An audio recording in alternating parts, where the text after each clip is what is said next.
اشرح صدری ویسر لی امری واحلل عقدۃ من لسانی یفقہوا قولی اعوذ باللہ من الشیطان الرجیم بسم اللہ الرحمن الرحیم۔ السلام علیکم۔ سورۃ الغاشیہ مکی ہے اور اس کی 26 آیات ہیں۔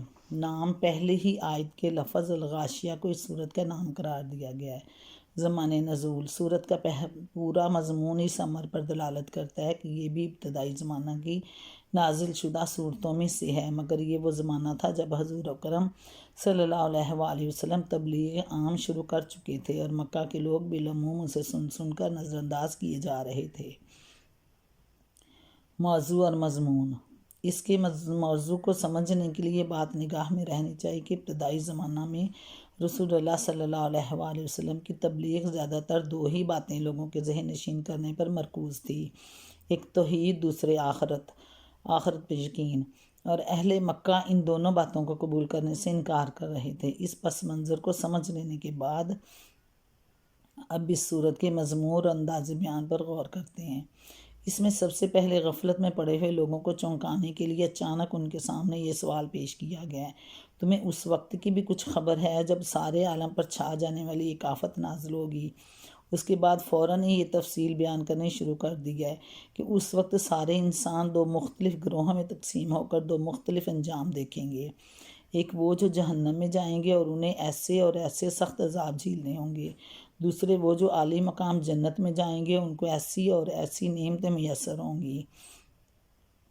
اس طرح لوگوں کو چونکانے کے بعد یکلخت مضمون تبدیل ہوتا اور سوال کیا جاتا ہے، کیا یہ لوگ جو قرآن کی تعلیم، توحید اور خبر آخرت کو سن کر ناک منہ چڑھا رہے ہیں، اپنے سامنے کی ان چیزوں کو نہیں دیکھتے جن سے ہر وقت انہیں سابقہ پیش آتا ہے؟ عرب کے صحرا میں جن اونٹوں پر ان کی ساری زندگی کا انحصار ہے، کبھی یہ لوگ غور نہیں کرتے کہ کیسے ٹھیک انہیں خصوصیات کے مطابق بن گئے جیسے خصوصیات کے جانور کی ان کو ضرورت تھی ان کی صحرائی زندگی کے لیے۔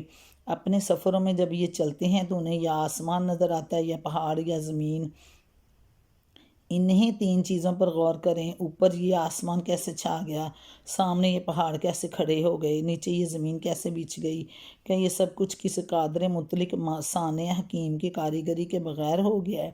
اگر یہ مانتے ہیں کہ ایک خالق نے بڑی حکمت اور بڑی قدرت کے ساتھ ان چیزوں کو بنایا ہے اور کوئی دوسرا ان کی تخلیق میں شریک نہیں، تو اس کو اکیلا رب کیوں نہیں مانتے؟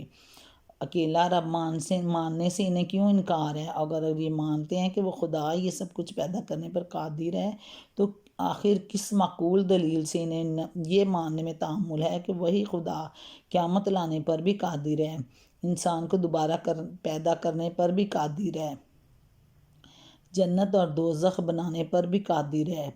اس مختصر اور نہایت معقول استدلال سے بات سمجھانے کے بعد کفار کی طرف سے رخ پھیر کر نبی اکرم صلی اللہ علیہ وآلہ وسلم کو مخاطب کیا جاتا ہے اور آپ سے ارشاد ہوتا ہے کہ یہ لوگ نہیں مانتے تو نہ مانیں، تم ان پر جبار بن کر تو مسلط کیے نہیں گئے ہو کہ زبردستی ان سے منوا کر ہی چھوڑو، تمہارا کام نصیحت کرنا ہے، سو تم نصیحت کیے جاؤ، آخرکار انہیں آنا ہمارے ہی پاس ہے، اس وقت ہم ان سے پورا حساب لے لیں گے اور نہ ماننے والوں کو بھاری سزا دیں گے۔ الغاشیہ۔ بسم اللہ الرحمن الرحیم۔ سورۃ الغاشیہ مکی ہے۔ هل اتاک حدیث الغاشیہ، کیا تمہیں اس چھا جانے والی آفت کی خبر پہنچی ہے؟ وجوہ یومئذ خاشیہ، کچھ چہرے اس روز خوف زدہ ہوں گے، عاملات ناصبات، سخت مشقت کر رہے ہوں گے، تھکے جاتے ہوں گے، تصلی نارا حامیہ، شدید آگ میں جھلس رہے ہوں گے، تسقی من عین آنیہ،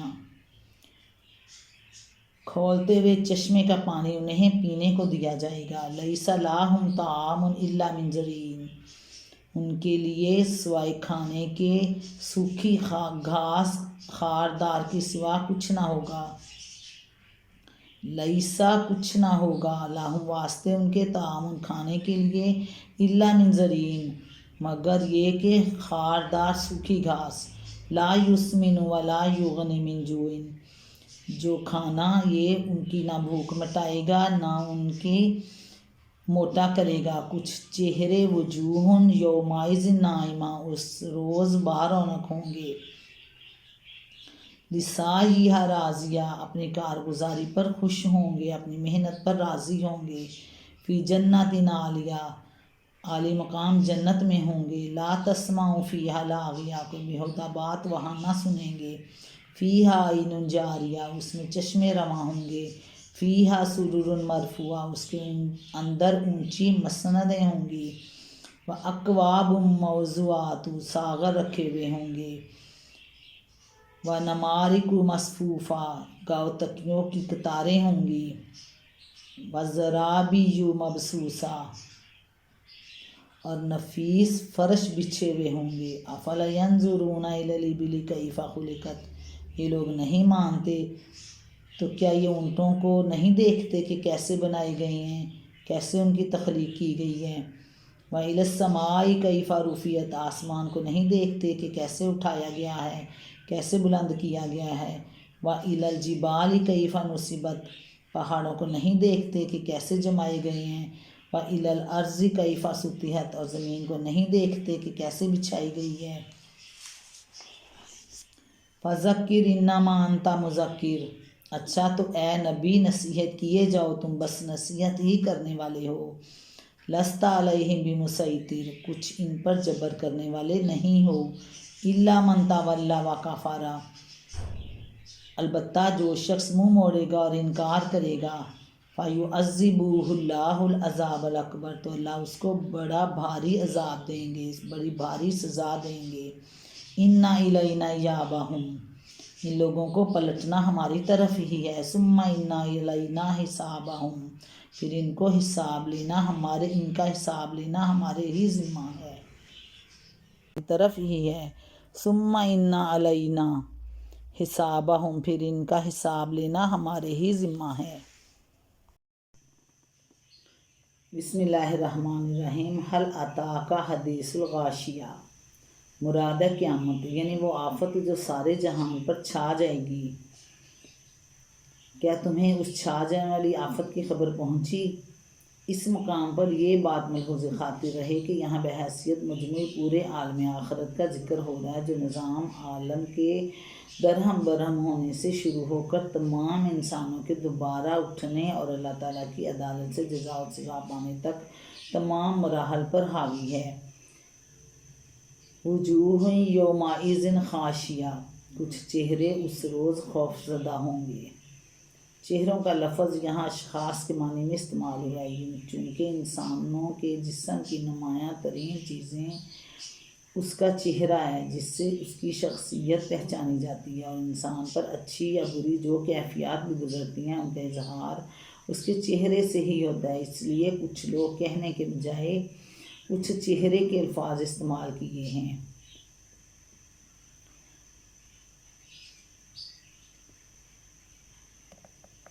زقوم کھانے کے لیے دیا جائے گا، یعنی وہاں کھانے کے لیس لہم طعام الا من ضریع، وہاں کھانے میں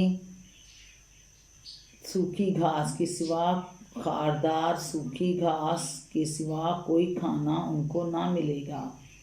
قرآن مجید میں کہیں فرمایا گیا کہ جہنم کے لوگوں کو زقوم کھانے کے لیے دیا جائے گا، کہیں ارشاد ہوا کہ ان کے لیے غسلین، زخموں کے دھوؤں کے سوا کوئی کھانا نہ ہوگا، اور یہاں فرمایا جا رہا ہے کہ انہیں خاردار سوکھی گھاس کے سوا کچھ کھانے کو نہ ملے گا۔ ان بیانات میں در حقیقت کوئی تضاد نہیں، ان کا مطلب یہ بھی ہو سکتا ہے کہ جہنم کے بہت سے درجے ہوں گے جن میں مختلف قسم کے مجرمین اپنے جرائم کے لحاظ سے ڈالے جائیں گے، اور مختلف قسم کے عذاب ان کو دیے جائیں گے، اور یہ بھی ہو سکتا ہے کہ وہ زقوم کھانے سے بچنا چاہیں گے تو غسلین ان کو ملے گا، اس سے بھی بچنا چاہیں گے تو خاردار گھاس کے سوا کچھ نہ پائیں گے۔ غرض کوئی مرغوب غذا بہرحال انہیں نصیب نہیں ہوں گی۔ اور کچھ چہرے اس روز بارونق ہوں گے، اپنی کارگزاری محنت پر خوش ہوں گے۔ لسعیہا راضیہ، یعنی دنیا میں جو سعی و عمل کر کے وہ آئے ہوں گے اس کے بہترین نتائج آخرت میں دیکھ کر خوش ہو جائیں گے۔ انہیں اطمینان ہو جائے گا کہ دنیا میں ایمان اور اصلاح و تقوی کی زندگی اختیار کر کے انہوں نے نفس اور اس کی خواہشات کی جو قربانیاں کی ہیں، فرائض کو ادا کرنے میں جو تکلیفیں اٹھائیں، احکام الہی کے اطاعت میں جو زحمتیں برداشت کیں، معصیتوں سے بچنے کی کوشش میں جو نقصانات اٹھائے، جن فائدوں اور لذتوں سے اپنے آپ کو محروم کر لیا، یہ سب کچھ فی الواقعہ بڑے نفع کا سودا تھا۔ نمبر 5 پہ یہ وہی چیز ہے جس کے قرآن مجید میں جگہ جگہ جنت کی نعمتوں میں سے ایک بڑی نعمت کی حیثیت سے بیان کیا گیا۔ یہ جلد سوم ملاحظہ ہو اس کی تشریح کے لیے۔ جنات عالیہ لا تسمعوا فیہا لاغیہ، کوئی بےہودہ بات وہاں نہ سنیں گے۔ فیہا عین جاریہ، اس میں چشمے رواں ہوں گے۔ فیہا سرور مرفوعہ، اس کے اندر اونچی مسندیں ہوں گی۔ واکواب موضوعہ، ساغر رکھے ہوئے ہوں گے، یعنی ساغر بھرے ہوئے ہر وقت ان کے سامنے موجود ہوں گی، اس کی حاجت ہی نہ ہوگی کہ طلب کر کے انہیں منگوائیں۔ ونمارق مصفوفہ ورابی مبثوثہ افلا ینظرون الی الابل کیف خلقت والی السماء کیف رفعت والی الجبال کیف نصبت والی الارض کیف سطحت۔ یعنی اگر یہ لوگ آخرت کی یہ باتیں جو سن کر کہتے ہیں کہ آخر یہ سب کچھ کیسے ہو سکتا ہے، تو کیا خود اپنے گرد و پیش کی دنیا پر نظر ڈال کر انہوں نے کبھی نہ سوچا کہ یہ اونٹ کیسے بن گئی، یہ آسمان کیسے بلند ہو گیا، یہ پہاڑ کیسے قائم ہو گئی، یہ زمین کیسے بچھ گئی، ایک دوسری دنیا کیوں نہیں بن سکتی، دوزخ اور جنت کیوں نہیں ہو سکتی۔ یہ تو ایک بے عقل اور بے فکر آدمی کا کام ہے کہ دنیا میں آنکھیں کھولتے ہی جن چیزوں کو اس نے وجود پایا ان کے متعلق تو وہ سمجھ لے کہ ان کا وجود میں آنا تو ممکن ہے کیونکہ یہ وجود میں آئی ہوئی ہیں، مگر جو چیزیں اس کے مشاہدے اور تجربے میں ابھی نہیں ہوں یا ابھی نہیں ہیں، ان کے بارے میں وہ بتکلف یہ فیصلہ کر دے کہ ان کا ہونا ناممکن ہے یا ممکن ہی نہیں ہے۔ اس کے دماغ میں اگر عقل ہے تو اسے سوچنا چاہیے کہ جو کچھ موجود ہے آخر کیسے وجود میں آ گیا۔ اگر یہ اونٹ ٹھیک ان خصوصیات کے مطابق کیسے بن گئے جن خصوصیات کے جانور کی عرب کے صحرا میں رہنے والے انسانوں کو ضرورت تھی، یہ آسمان کیسے بن گیا جس کی فضا میں سانس لینے کے لیے ہوا بھری ہوئی ہے، جس کے بادل بارش لے کر آتے ہیں، جس کا سورج دن کو روشنی اور گرمی فراہم کرتا ہے، جس کے چاند اور تارے رات کو چمکتے ہیں، یہ زمین کیسے بچھ گئی جس پر انسان رہتا اور بستا ہے، جس کی پیداوار سے اس کی تمام ضروریات پوری ہوتی ہیں، جس کے چشموں اور کنووں پر اس کی زندگی کا انحصار ہے۔ یہ پہاڑ زمین کی سطح پر کیسے ابھر آئے جو رنگ برنگ کی مٹی اور پتھر اور طرح طرح کے معدنیات لیے ہوئے جمے کھڑے ہیں؟ کیا یہ سب کچھ کسی قادر مطلق صانع حکیم کی کاریگری کے بغیر ہو گیا ہے؟ کوئی سوچنے اور سمجھنے والے دماغ اس سوال کا جواب نفی میں نہیں دے سکتا۔ وہ اگر ضدی اور ہٹ دھرم نہیں ہے تو اس سے ماننا پڑے گا کہ ان میں سے ہر چیز ناممکن تھی اگر کسی زبردست قدرت اور حکمت والے نے اسے ممکن نہ بنایا ہوتا، اور جب ایک قادر کی قدرت سے دنیا کی ان چیزوں کا بننا ممکن ہے تو کوئی وجہ نہیں کہ جن چیزوں کے آئندہ وجود میں آنے کی خبر دی جا رہی ہے ان کو بعد از امکان سمجھا جائے۔